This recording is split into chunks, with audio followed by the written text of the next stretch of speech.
This sidewalk might never end. Hello and happy Tuesday! This is a video breaking down my new song Sidewalks. It's the first song that I've ever released that I worked on entirely by myself, so I thought I would break it down. So here we go. Okay, so a lot of producers are way more organized than I am. I certainly do not consider myself to be a super organized person in general, let alone in my sessions. I have a very creative brain in that sense that my clutter is my organization, if that makes sense. Anyway, I sort of wanted to break down the different sections of the song that I have, right? We start off with this Nashville tune into guitar. The Nashville tuning, if you don't know, basically you just use the higher strings from a 12-string guitar and you string them up on a 6-string guitar, so it sounds really shiny and bright and shimmery. So if you've heard the song, you already know what these sound like. I will play them for you anyway.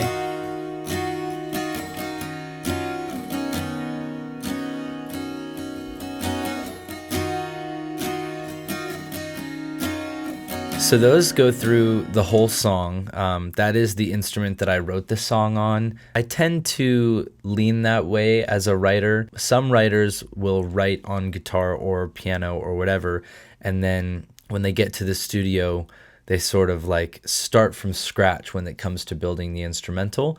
I don't like to do that. I feel more connected to my song and grounded with the song if I keep that instrument of origin there. I also think that the instrument informs the song so much, so I felt like it was really important to keep that as a core piece of the production.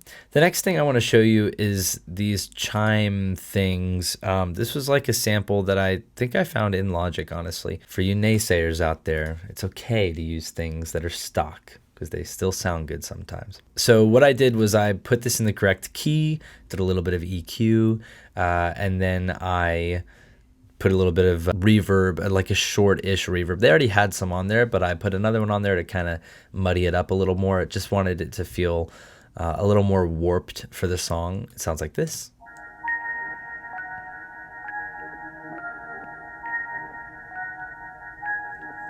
I thought that felt super, super haunting.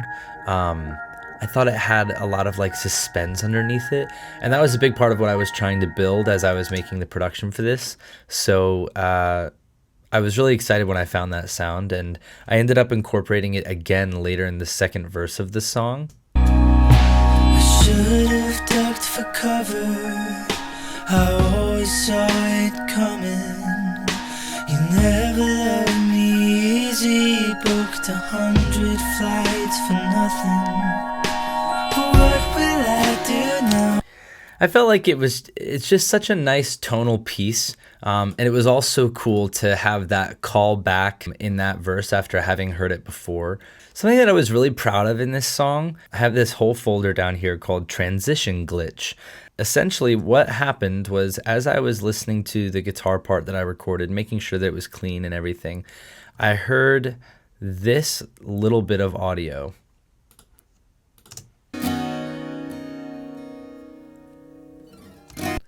You hear that sound that's like, it's the sound of my fingers going back down the neck to reset for the next phrase.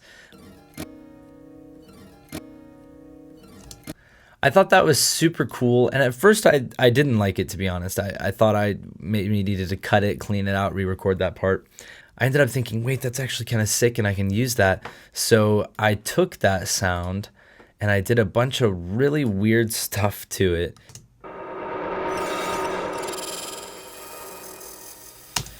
And I thought that was super cool, and I was really into that sort of texture. I did want to layer some stuff on top of that to give it a little bit more of a tonal quality, so I added these chimes and this auto harp and mixed them in.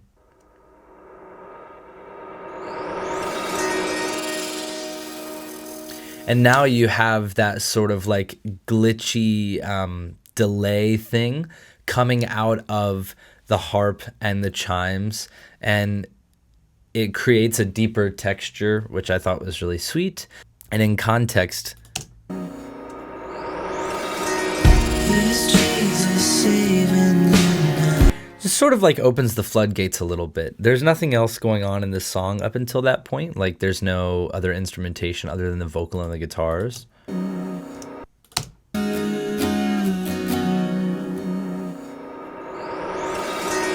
Is Jesus saving you now? Felt like a good way to get things moving. Definitely needed some sort of a transitional piece there, so that's what I went with. Also, you'll notice as I show you some of these things, this session is not perfect. I'm certainly not a perfectionist when it comes to production. My goal is anything that I add to the song, I want it to primarily encapsulate and emphasize the feeling that I'm trying to cultivate with the song. And if there's imperfections, I'm really okay with that. I didn't heavily tune my lead vocals. There is tuning on there, but it's very loose. And I chose to have 2 lead vocal tracks, one panned hard left, one panned hard right. And there's a lot of moments where they're not 100% with each other. Very tiny imperfections and differences between those 2 tracks add to the emotional texture that I was trying to build with the song. This sidewalk might never end. My D's are off I there. might be stuck in my head. On this particular spot, in one track, I say, I might be stuck in my head. No H, just my head. And the other one I say, my head. And I really emphasize that H. You can see it in the waveform, right? Like you can see there's like that break where I get the H of head versus the only like singing on the Y there. Be stuck in my head. But that's okay, you know? It doesn't, like, sure, I know that there are some producers out there that would hate me for that. But I think that a lot of those finer details are not things that people really pay attention to. They won't notice so much that one of those tracks has the consonant and the other doesn't. But they will feel the sort of uneasiness that comes from having these 2 vocals that are not perfectly the same in either ear. So that's fine with me. There's this string layer, and I know that there's plenty of imperfections in there too. There's a string layer that I've put in here, and it gets really dense towards the end of the song.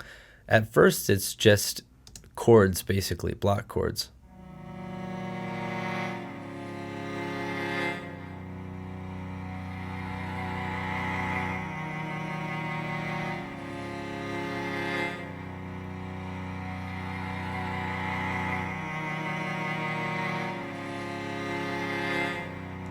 That's all that it is. It's very simple. I think it's a really nice texture though. There's this sort of like sandpaper, like soft grittiness to it that I really enjoy. I think it's just that particular sample. I don't think I did much to it. EQ, compression, EQ, that was it. I just felt really strongly that the depth that you get from those strings needed to be there. If I mute those strings for context. My hands trying to hold you.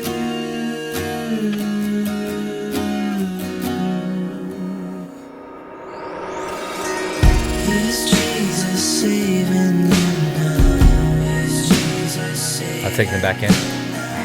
Did Susie show you down by the river? There's like this motion that comes from like when the vibrato comes in and everything.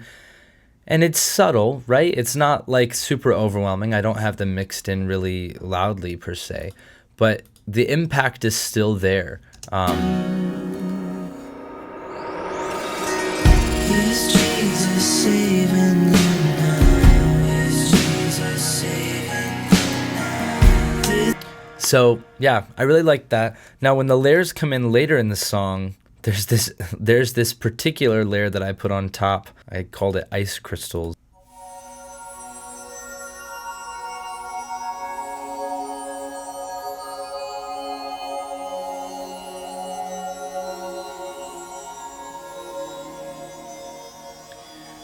That's so beautiful. I've never actually listened to that in solo before. It's just such a pretty texture. Wow.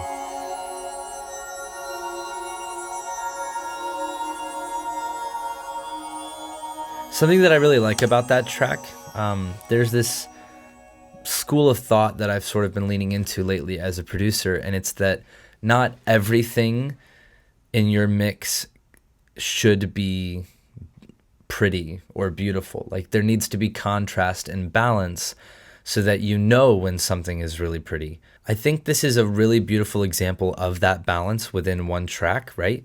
The chord tones that are happening in the fundamentals of that track are really pretty. And also, the crystally sound on top is very pretty as well. But together, there is some clash. There are a lot of notes that are ringing through in that overtone series that are not meshing with the fundamentals of the following chord as the reverb rings through and things like that. But it adds a layer that is so captivating in this final section. If I play you just this string section here.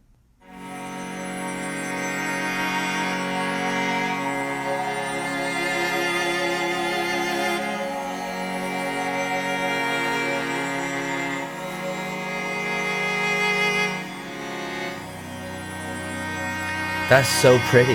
That's so pretty. I didn't even realize. That's so cool. So, in context of the rest of the song, I'm just going to mute the lead vocal so you can just hear the instrumental, because I think that's really important, and I do that a lot when I'm mixing. Listen to this final section with all of that.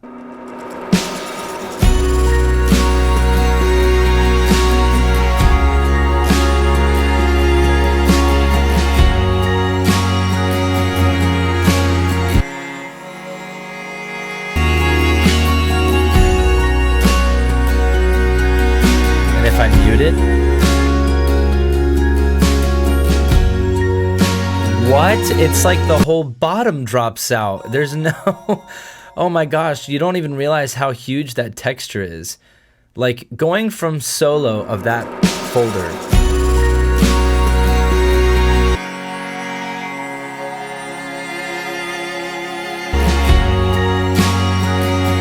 you don't even realize how impactful this is until you mute it.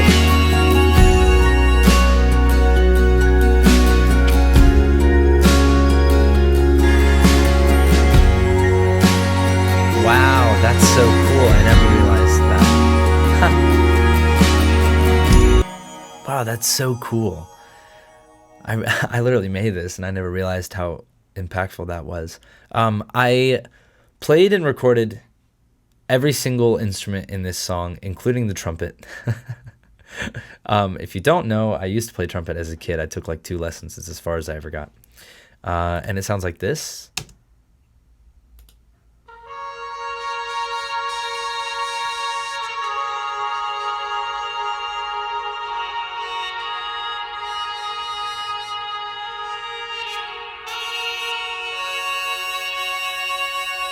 So I basically just have these 3 tracks, right? You can see the waveforms are all the same, and I just moved them around in different spots where I wanted them to go.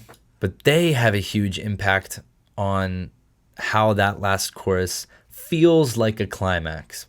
When I showed early versions of this song to some really good friends who are great musicians with great ears, one of them recommended some really high, like, airy harmonies on top of this last chorus. And I tried it out, and it was a great idea. But I just couldn't figure out quite how to make it fit in the way that I hoped that it would. So I ended up subbing out the harmonies for the trumpet, and it made a huge, huge difference. Without the trumpet, you're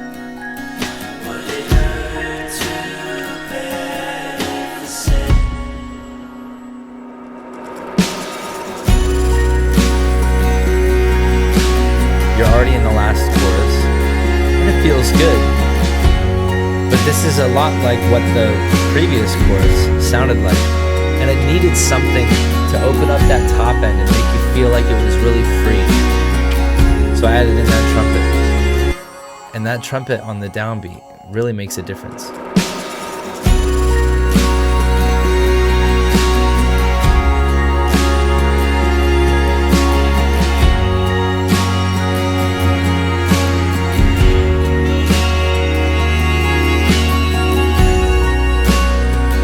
adds motion too. There's a movement there that you haven't felt. It just feels really good, and I was really proud that I did that. I am. It's not good trumpet playing. I should really specify for any trumpet players out there. I'm sorry that I didn't hire you. You definitely would have done a far better job than I did, but it worked for what I needed it to be. Right at the very end of the second verse, there's this lyric, can I call you up like I used to? And that line, ba-da-da-da-ba-ba-ba-da-ba, just felt really pocketed. It felt like it was a really nice moment that needed to be accentuated somehow. So I added these harmonies to really emphasize it. So they sound like this. Begging to share something. Can I call you up like I used to? Would it hurt too bad if I said that I still loved you? I forgot about that last part. I don't even know where that is, actually. Oh, there it is. So, the harmony itself is fun, and there's a lot of movement. It's like a counter melody almost underneath, right? The main melody is, can I call you up like I used to?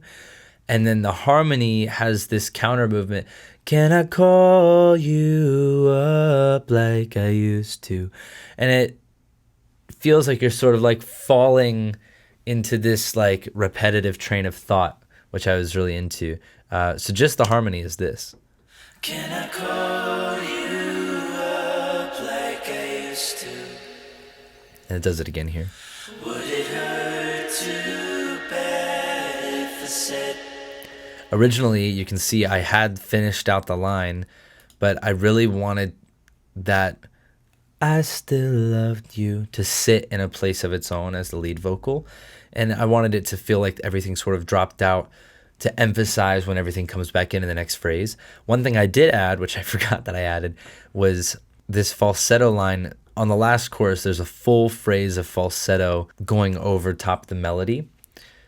It's just another way to open up the top. Ed Sheeran does it a lot on his choruses as well. This is a bit of a different use of it, but I have that falsetto part come in on the I Still Love You line.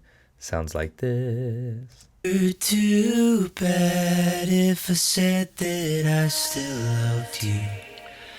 Everybody warned me about the girl with silver eyes. How words were sweet, a touch was soft, but a kiss cut like a knife. Another thing that I added, which I was super into, I felt like for that last chorus, the lead vocal really needed to have more presence, more punch. But I really, really, really, really loved the vocal tone that I had before that. What will I do now when I am begging to share something? Can I call you up like I used to? That's so present and clear and clean, and I didn't want to mess with that at all. I wanted to keep that for the last chorus. I just needed to add another track right up the middle that didn't distract from the two on either side, but still added an extra texture to those lead vocals. So I recorded this, which is an additional track right up the middle with a whole bunch of chorus on it. Everybody warned me about the girl with silver eyes. How words were sweet. And it has this sort of like gritty distortion quality to it because I put a chorus effect on it, and that's typically stereo. And then I put the track in mono after the stereo effect. So it's got this phasey thing going on. But it adds a really cool depth. Everybody warned me about the girl with silver eyes. Like when I mute it, How words were sweet, and bring it back in. was soft, but a kiss cut like a knife. It almost sounds like I'm adding a level of saturation to the main vocal overall, but it's a nice quality that is something that I think you feel more than you notice in context of the whole piece. But I was really into that. On the topic of motion, this isn't a repetitive song, but it can feel like a redundant song, especially because the guitar part.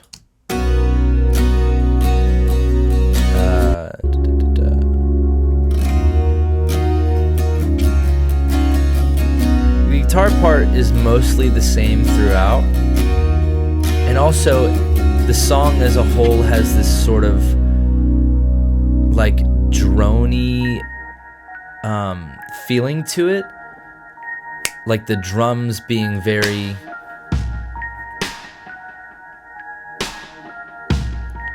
like that is the drum groove the whole time. So on that last chorus, I needed to find something, many things, to add levels of motion to the song. And the first thing that I added were these guitar plucks. They're very simple.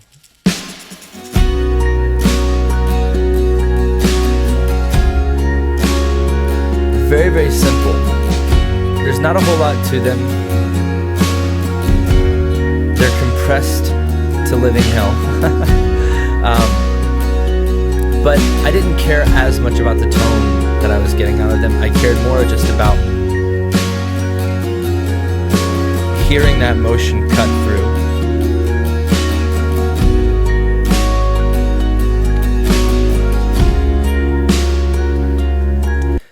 So I was really excited about that. I think I've said that about every single thing. I was really excited about that. That was really sick. I thought that was cool. I was really excited about that. Anyway. Another thing that adds a lot of motion in this track is the ear candy. The Calm Winds patch. It's some synth thing that I did a bunch of crazy stuff to. I have it dancing from left to right, ear to ear, if you're wearing headphones.